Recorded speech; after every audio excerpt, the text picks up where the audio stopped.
আমরা প্রতিদিন কত কিছুই না ব্যবহার করি তাই না? আমাদের হাতে থাকা স্মার্টফোন, পছন্দের কোনো অ্যাপ বা সকালের কফি, এগুলো নিয়ে কখনো কি ভেবে দেখেছেন? মানে এগুলো কারা বানায়, কিভাবেই বা তৈরি হয় এইসব দারুণ জিনিস?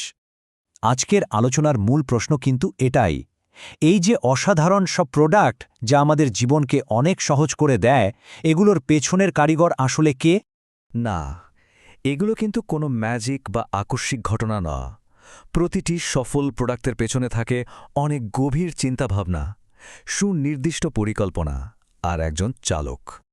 আর ঠিক এখানেই আসে প্রোডাক্ট ম্যানেজারের ভূমিকা।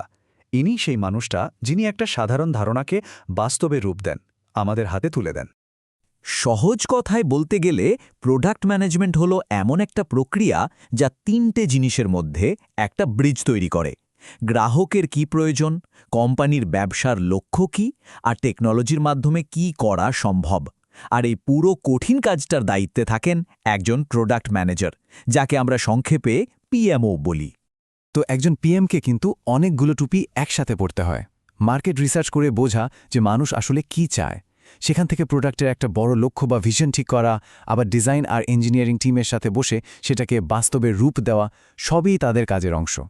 ঠিক আছে, চলুন এই বিষয়টা একটু গভীরে গিয়ে দেখি। একজন প্রোডাক্ট ম্যানেজারের সবচেয়ে গুরুত্বপূর্ণ দুটো হাতিয়ার হল প্রোডাক্ট ভিশন এবং প্রোডাক্ট রোডম্যাপ।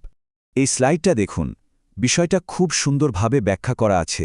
ভিশন হল প্রোডাক্টের ধ্রুবতারা, মানে আমরা শেষ পর্যন্ত কোথায় পৌঁছাতে চাই, আর রোডম্যাপ হল সেই গন্তব্যে পৌঁছানোর রাস্তাটা, মানে কিভাবে, কোনটার পর কোনটা করে আমরা সেখানে পৌঁছাব।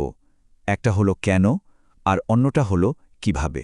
যেমন ধরুন স্পটিফাইয়ের এই ভিশনটা, এটা কিন্তু শুধু একটা লক্ষ্য না, এটা একটা দারুণ অনুপ্রেরণা।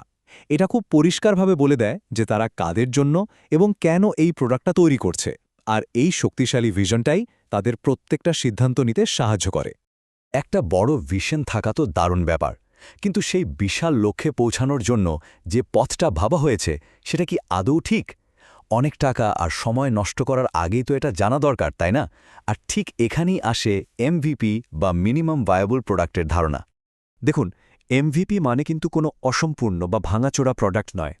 এর আসল উদ্দেশ্য হল সবচেয়ে কম পরিশ্রমে প্রোডাক্টের মূল আইডিয়াটা ব্যবহারকারীদের হাতে তুলে দেওয়া এবং তাদের কাছ থেকে শেখা। এতে ঝুঁকি কমে যায় আর বোঝা যায় যে আমরা ঠিক পথে এগোচ্ছি কিনা। একটা ভালো এমভিপি বানানোর জন্য এই তিনটা ধাপ খুব জরুরি। প্রথমে ব্যবহারকারীর আসল সমস্যাটা খুঁজে বের করা, তারপর সেই সমস্যার জন্য সবচেয়ে ভালো সমাধানটা কি সেটা ঠিক করা, আর সবশেষে শুধুমাত্র সেই জরুরি ফিচারগুলো বানানো যা ওই সমাধানটা দিতে পারে, বাড়তি কিছু নয়। ইনস্টাগ্রামের কথাই ভাবুন না, একদম শুরুতে ওটা কি ছিল? শুধু ছবি শেয়ার করা আর তাতে কিছু সাধারণ ফিল্টার যোগ করার একটা সহজ অ্যাপ। তারা কিন্তু একটা সমস্যার খুব ভালো সমাধান করেছিল এবং ব্যবহারকারীদের ভালোবাসা পেয়েছিল। বাকি সব ফিচার তো পরে ধীরে ধীরে যোগ হয়েছে। এমভিপি লঞ্চ করার পর প্রোডাক্ট ম্যানেজারের আসল কাজ কিন্তু শুরু হয়। কারণ এখন ব্যবহারকারীদের মতামত আর ডেটার ওপর ভিত্তি করে প্রোডাক্টটাকে প্রতিনিয়ত আরও ভালো করে তুলতে হয়। মানে এরপর প্রোডাক্টে কি নতুন আসবে বা কি বদলাবে সেটা আন্দাজে করা হয় না, বরং ব্যবহারকারীরা কি বলছেন এবং ডেটা কি দেখাচ্ছে সেটার উপর ভিত্তি করেই প্রত্যেকটা সিদ্ধান্ত নেওয়া হয়। এটা একটা চলতেই থাকা প্রক্রিয়া। একটা প্রোডাক্ট সফল হচ্ছে কিনা সেটা মাপার জন্য অনেক ডেটা দেখা হয়।